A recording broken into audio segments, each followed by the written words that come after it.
अस्सलाम वालेकुम स्टूडेंट्स, आज क्वांटिटेटिव रीजनिंग में अपना नेक्स्ट टॉपिक स्टार्ट करने लगे हैं। तो हमारा नेक्स्ट टॉपिक है सेट्स एंड देयर ऑपरेशंस। तो सबसे पहले स्टार्ट करते हैं सेट कि सेट क्या होता है।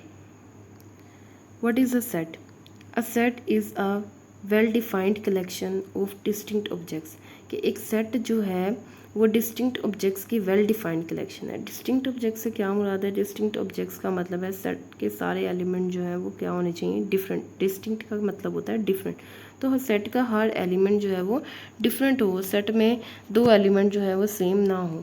उसके बाद यहाँ पे डेफिनेशन है वेल डिफाइंड कलेक्शन। तो वेल डिफाइंड कलेक्शन कैसी होती है?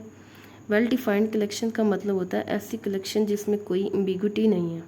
ठीक है, वो कलेक्शन कोई भी बनाए उस कलेक्शन में वही एलिमेंट हों जो, अगर दो तीन इंसान जो है वो डिफरेंट सेट्स बना रहे हैं, डिफरेंट कलेक्शन ले रहे हैं, तो हर कोई कलेक्शन में वही एलिमेंट रखे जो बाकी रख रहे हैं, तो उसको बोलेंगे ये वेल डिफाइंड कलेक्शन है।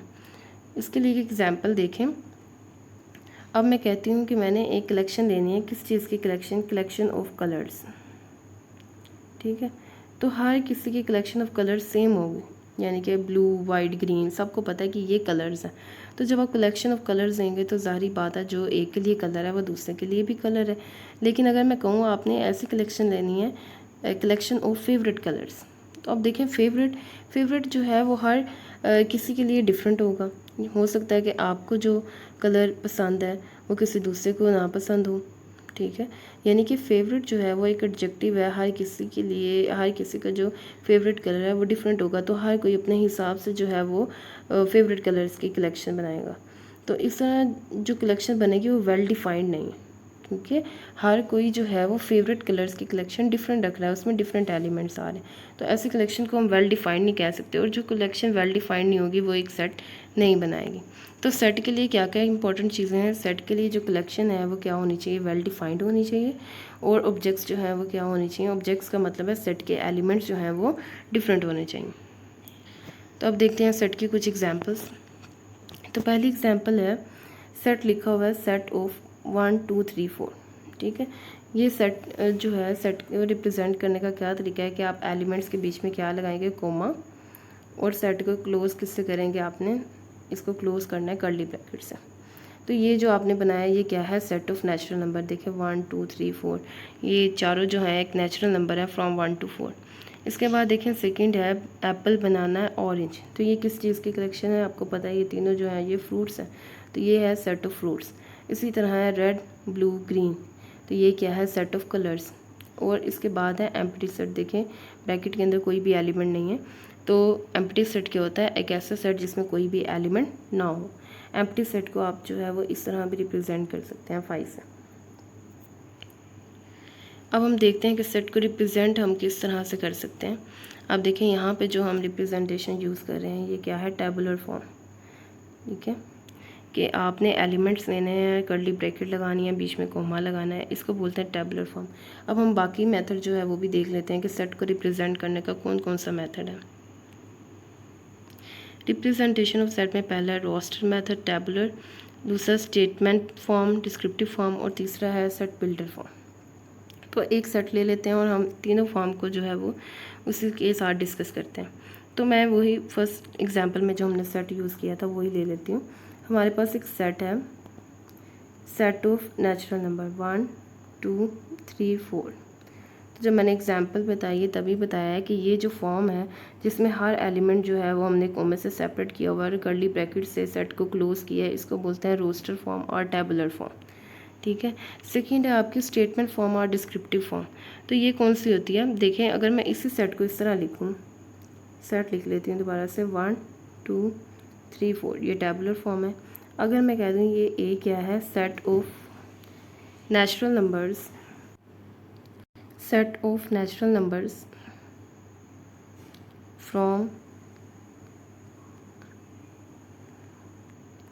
1 to 4। ठीक है, तो ये जो मैंने फॉर्म लिखा है जिसमें मैंने डिस्क्राइब किया है सेट को कि सेट के अंदर क्या क्या है। सेट ऑफ नेचुरल नंबर है, 1 से एलिमेंट 1 से नंबर स्टार्ट है, उसके बाद कहाँ से कहाँ तक है, 1 से लेके 4 तक है। तो ये जो हमने फॉर्म लिखी है रिप्रेजेंटेशन की, ये कौन सी है, स्टेटमेंट फॉर्म और डिस्क्रिप्टिव फॉर्म, जिसमें आप सेट की स्टेटमेंट देते हैं। अब इसी सेट के लिए अगर हमने सेट बिल्डर फॉर्म लिखनी है वो किस तरह लिखते हैं। देखें आपके पास एक सेट है 1 2 3 4, वही वाला सेट दोबारा ले रही हूँ। अब इसके लिए सेट बिल्डर नोटेशन किस तरह होगी। सेट बिल्डर नोटेशन में आपने क्या करना होता है कि सेट के हर एलिमेंट को आपने कहना है कि ये क्या है, एक्स, और फिर आपने बताना है कि ये जो एलिमेंट एक्स आप ले रहे हैं, यानी कि सेट के जो एलिमेंट एक्स है ये कहाँ से आ रहा है और कहाँ से कहाँ तक है। उसके लिए क्या रिप्रेजेंटेशन होगी, देखिए मैं इसके लिए लिखूँगी ए इज़ इक्वल है एक्स, यानी कि ये सारे एलिमेंट जो हैं ये एक्स हैं। ये सिंबल होता है सच डैट एक्स है, such that X belongs to natural number, कि ये जितने एलिमेंट हैं ए के अंदर ये सारे क्या हैं, नेचुरल नंबर। और नेचुरल नंबर कहाँ से कहाँ तक है, ये सिंपल है एंड एक्स जो है वो हमारा 1 से लेके 4 तक, और यहाँ पर मैंने इसको क्लोज कर दिया। तो ये जो नोटेशन है ये क्या है, set builder notation. Set builder notation में क्या करना होता है, आपने सेट के सारे एलिमेंट को एक्स वाई या कोई भी वेरिएबल ऐड करना है। मैंने यहाँ पे एक्स ऐड किया, मैंने कहा सेट के अंदर जो एलिमेंट है वो क्या है, एक्स है, और फिर एक्स को डिस्क्राइब करना है कि वो क्या चीज़ है, सच डैट एक्स जो है वो बिलोंग कर रहा है नेचुरल नंबर से एंड, और आपने बताना है कि एक्स कहाँ से कहाँ तक है, एक्स जो है वो 1 to 4 है।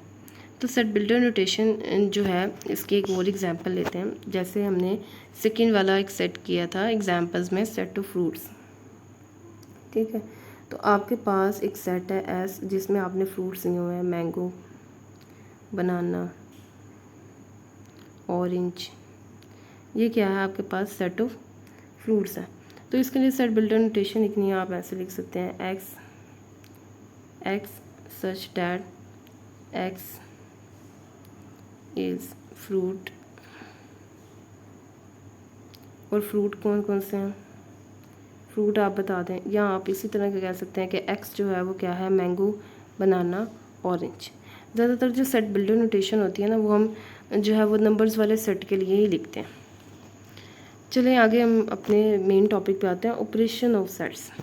किस सेट्स पे आप कौन कौन सा ऑपरेशन कर सकते हैं। तो सेट के ऑपरेशन है union, intersection, difference and complement. तो हम इसको बारी बारी डिस्कस करते हैं कि सेट में यूनियन ऑपरेशन क्या होता है। यूनियन क्या होता है, union of two sets, the union of two sets A and B denoted as A union B is a set containing all elements that are in either A or B or both। के union जो है वो भी एक set होगा। वो कैसा set है, वो सेट है कि जिसमें ए के सारे, उसमें सारे एलिमेंट वो हैं जो या तो ए में है या बी में है या ए और बी बोथ, यानी कि ए और बी दोनों में। तो यूनियन जो है वो कैसे फाइंड करते हैं, यूनियन में आपने क्या करना होता है, जो दो सेट हैं उनके सारे एलिमेंट्स जो हैं वो यूनियन के सेट में आते हैं। इसके लिए एग्जांपल देखें। अब मैं ले रही हूँ ए सेट, ए सेट मैंने लिया, ए सेट में ले रही हूँ 1 2 3 4, ठीक है।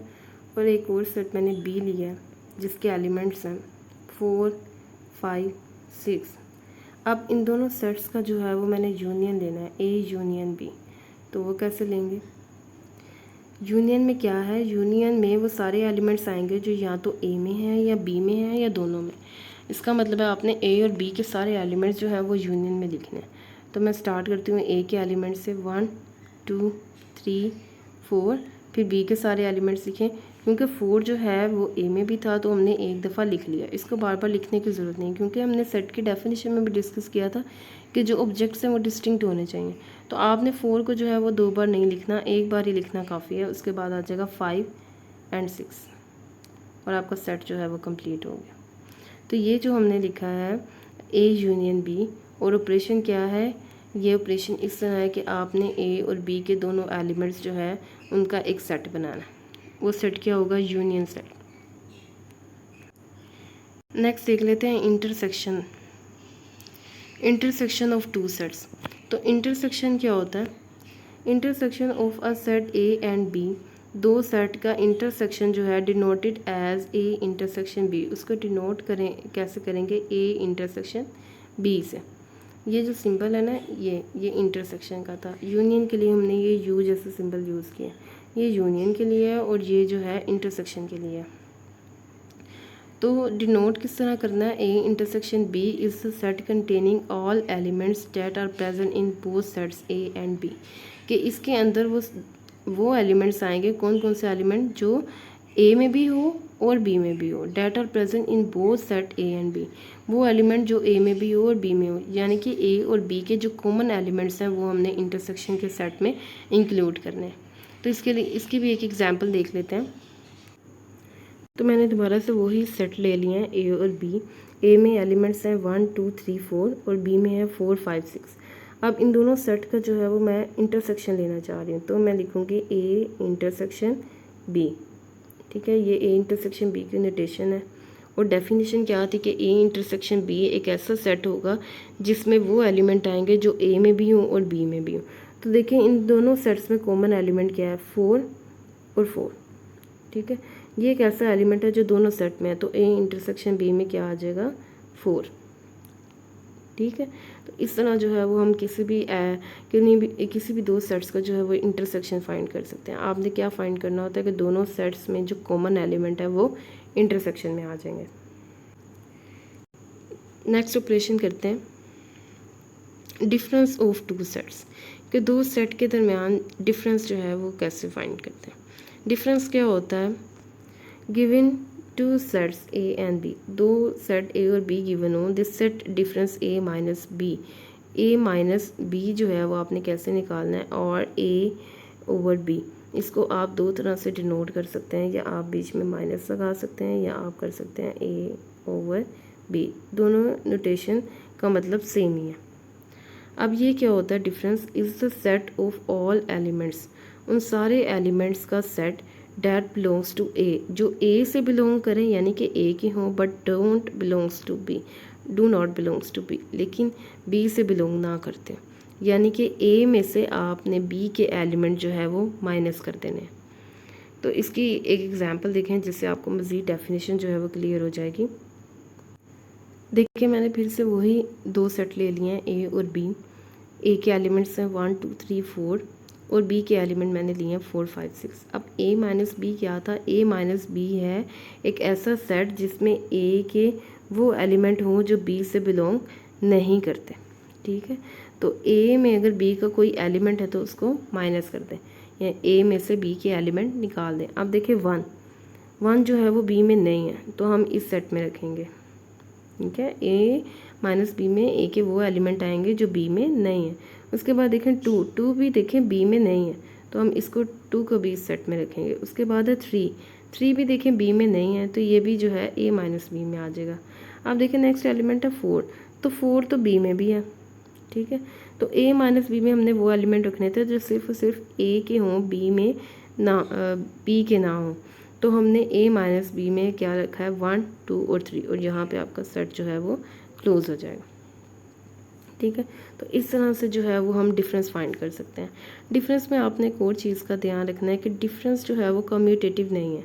जैसे यूनियन और इंटरसेक्शन था ना, कि अगर आप ए और बी सेट हैं और आप उसका यूनियन ले रहे हैं तो आप जो है चाहे ए यूनियन बी लें या बी यूनियन ए लें, दोनों केस में आपके पास सेम आंसर आता है। इसी तरह इंटरसेक्शन जो है वो भी कम्यूटेटिव प्रॉपर्टी को जो है वो प्रूव करता है कि अगर आप ए इंटरसेक्शन बी ले रहे हैं तो उसका आंसर सेम आएगा बी इंटरसेक्शन ए के। ठीक है, तो ये क्या है, कम्यूटेटिव प्रॉपर्टी है जो कि यूनियन में भी होल्ड करती है और इंटरसेक्शन में भी होल्ड करती है। लेकिन ये प्रॉपर्टी जो है ये डिफरेंस के केस में होल्ड नहीं करती। देखिए अभी हमने सेट निकाला था ए माइनस बी। ठीक है, तो इसमें कौन कौन से एलिमेंट आ रहे थे, 1 2 3, और ए माइनस बी जो है वो हमेशा किसका सबसेट होगा, ए का, क्योंकि डेफिनेशन में था कि ए माइनस बी में किसके एलिमेंट होंगे, सेट ए के एलिमेंट होंगे। सेट ए के कौन से एलिमेंट होंगे, सेट ए के वो एलिमेंट होंगे जो बी में नहीं है, तो ए माइनस बी जो है वो ए का सबसेट होगा। तो अब अगर मैं b माइनस ए फाइंड करूँ तो b माइनस ए में किसके एलिमेंट होंगे, b माइनस ए में b के एलिमेंट होंगे, b के वो एलिमेंट जो a में नहीं। अब देखें b माइनस ए फाइंड करें तो देखें 4 जो है वो a में है तो हम 4 को नहीं लिखेंगे। उसके बाद 5 और 6 जो है वो a में नहीं है तो वो b माइनस ए में आ जाएंगे। और ये किसका सबसेट है, ये सबसेट है b का। तो a माइनस बी जो है वो आपका देखें b माइनस ए के इक्वल नहीं है, a माइनस बी जो है वो b माइनस ए के इक्वल नहीं है। इसका मतलब है डिफरेंस में जो है वो कम्यूटेटिव प्रॉपर्टी होल्ड नहीं करती। उम्मीद है आपको डिफरेंस की समझ आ गई होगी, इसमें आपने कंफ्यूज नहीं होना बिल्कुल भी। अब देखें नेक्स्ट है हमारा टॉपिक यूनिवर्सल सेट। ठीक है, अगला ऑपरेशन हमने डिस्कस करना था कॉम्प्लीमेंट ऑफ अ सेट, कि सेट का कॉम्प्लीमेंट क्या होता है। उससे पहले यूनिवर्सल सेट को डिस्कस करना ज़रूरी है। देखें यूनिवर्सल सेट क्या होता है, this is the over arching set. Over arching का मतलब होता है बड़ा, सबसे बड़ा, डोमिनेंट। ठीक है, ये एक सबसे बड़ा सेट होगा डैट कंटेन्स ऑल एलिमेंट, जिसमें सारे एलिमेंट आ रहे होंगे under consideration for a specific problem और कॉन्टेक्स्ट, कि वो सारे एलिमेंट जो आप की प्रॉब्लम में डिफ़ाइन है या आपको क्वेश्चन में गिवन है, वो सारे एलिमेंट्स जो है वो किसी एक बड़े सेट में आ रहे हैं। उस सेट को हम क्या बोलते हैं, वो सेट क्या है, यूनिवर्सल सेट। तो आपको क्लियर हो गया होगा कि यूनिवर्सल सेट क्या होता है। अब देखते हैं कि इसको हम कॉम्प्लीमेंट में कैसे यूज़ करते हैं। Complement of a set, set का कॉम्प्लीमेंट क्या होता है, complement of a set A often denoted as A dash और ए सी। इसको आप इस तरह ए के ऊपर डैश लगा के भी शो कर सकते हैं, ये ए के ऊपर छोटा सा सी लिख के डिनोट कर सकते हैं। Is a set containing all elements within a defined universal set U that are not in A. यानी कि कॉम्प्लीमेंट सेट का कॉम्प्लीमेंट क्या होता है, is the set of all element within a defined universal set U that are not in A, के U के वो सारे एलिमेंट जो ए में ना हो। तो ये देखिए ये बिल्कुल वही डेफिनेशन है जो आप डिफरेंस में यूज़ कर रहे थे। तो ए कॉम्प्लीमेंट जो है वो हमारे पास क्या होगा, ए कॉम्प्लीमेंट होता है यू माइनस ए, कि आप यूनिवर्सल सेट में से ए सेट के एलिमेंट जो है वो माइनस कर दें। तो ये होता है ए कॉम्प्लीमेंट। इसलिए ये स्टार्ट करने से पहले कॉम्प्लीमेंट ऑफ अ सेट की डेफिनेशन मैंने आपको बताया कि यूनिवर्सल सेट जो है वो क्या होता है। यूनिवर्सल सेट एक ऐसा डोमिनेंट सेट है जिसमें वो सारे एलिमेंट प्रेजेंट हो जो आप किसी और सेट में कंसिडर कर रहे हैं। ठीक है, तो अब कॉम्प्लीमेंट ऑफ अ सेट की एक एग्जांपल देख लेते हैं। तो देखिए मैं यूनिवर्सल सेट लेने लगी हूँ यू, इसमें कौन कौन से एलिमेंट हैं, 1 2 3 अप टू सोन मैंने एलिमेंट ले लिए 10 तक, यानी कि 1 से लेके 10 तक जो है वो सारे नेचुरल नंबर यूनिवर्सल सेट में। अब एक सेट है ए, ठीक है, इसके एलिमेंट मैं चूज़ कर देती हूँ 3 4 5। ठीक है, ए जो सेट है ना वो आपने हमेशा यू से छोटा ही लेना है, बल्कि आपको गिवन होगा क्वेश्चन में ये हमेशा यू से छोटा ही होगा। यू से क्यों छोटा होगा, क्योंकि हमने यू की डेफिनेशन में बोला है कि यू जो है वो एक सेट है जिसमें सारे दूसरे सेट जो है वो इंक्लूड होंगे। ठीक है, तो यू जो है वो सबसे एक बड़ा सेट होगा जिसमें बाकी जितने भी सेट आप कंसिडर कर रहे हैं वो सारे इसमें आएंगे। तो मैंने एक सेट ए जो है वो इसी यू में से लिया, मैं इसका कॉम्प्लीमेंट फाइंड करना चाह रही हूँ। तो ए कॉम्प्लीमेंट क्या होता है, यू माइनस ए, यानी कि आपने यू में से ए के एलिमेंट जो है वो माइनस कर देने। तो माइनस करें 1, देखें ए में नहीं है तो इसमें आ जाएगा, उसके बाद 2, उसके बाद 3 4 और 5, ये तीनों एलिमेंट जो है वो ए में है तो ये यू में से माइनस हो जाएंगे। उसके बाद आ जाएगा 6 7 8 9 और लास्ट पे आ जाएगा हमारे पास 10। ठीक है, तो ये आपके पास ए कॉम्प्लीमेंट आ गया जिसमें आपने यू में से ए को माइनस कर दी। अब इसकी एक और एग्जांपल देखते हैं। अब देखें यूनिवर्सल सेट जो है वही है और मैं एक और सेट ले रही हूँ बी सेट मैंने ले लिया 1 3 5 7 9। ठीक है, ओड नंबर्स का सेट ले लिया। अब ये देखें ये बी जो है ये भी इस यू के अंदर कंटेन कर रहा है क्योंकि यू जो है वो कोई भी डोमिनेंट सेट होगा। अब हमने क्या करना है, हमने बी कॉम्प्लीमेंट लेना है। तो बी कॉम्प्लीमेंट क्या है, यू माइनस बी, कि आप यू में से बी के एलिमेंट जो है वो माइनस कर दें। तो हम माइनस करते हैं। देखिए 1 जो है वो बी में भी है तो ये माइनस हो गया। उसके बाद 2 नहीं है, 2 लिख लेते हैं। उसके बाद 3 भी माइनस हो गया। 4 नहीं है, 4 लिख लेते हैं। 5 माइनस हो गया, आगे 6, फिर 7 माइनस हुआ, फिर 8, 9 भी माइनस हो गया क्योंकि वो बी में था, तो 10। तो ये आपने फाइंड कर लिया बी का कॉम्प्लीमेंट। तो बी का कॉम्प्लीमेंट जो है वो क्या है, 2, 4, 6, 8 एंड 10, यानी कि सारे इवन नंबर। तो ये जो सेट हमने फर्स्ट 10 नेचुरल नंबर्स का लिया था, इसमें से सारे ऑड नंबर माइनस कर देंगे तो हमारे पास आ जाएंगे सारे इवन नंबर्स। उम्मीद है आपको कॉम्प्लीमेंट ऑफ अ सेट भी क्लियर हो गया होगा। अब आपने इन सारे टॉपिक्स को जो है वो अच्छे से प्रिपेयर करना है, इनकी डेफिनेशंस को। फिर हम इनके जो है वो क्वेश्चन भी सॉल्व करेंगे और वेन डायग्राम भी देखेंगे कि वेन डायग्राम जो है उसमें इन ऑपरेशंस को हम कैसे परफॉर्म कर सकते हैं।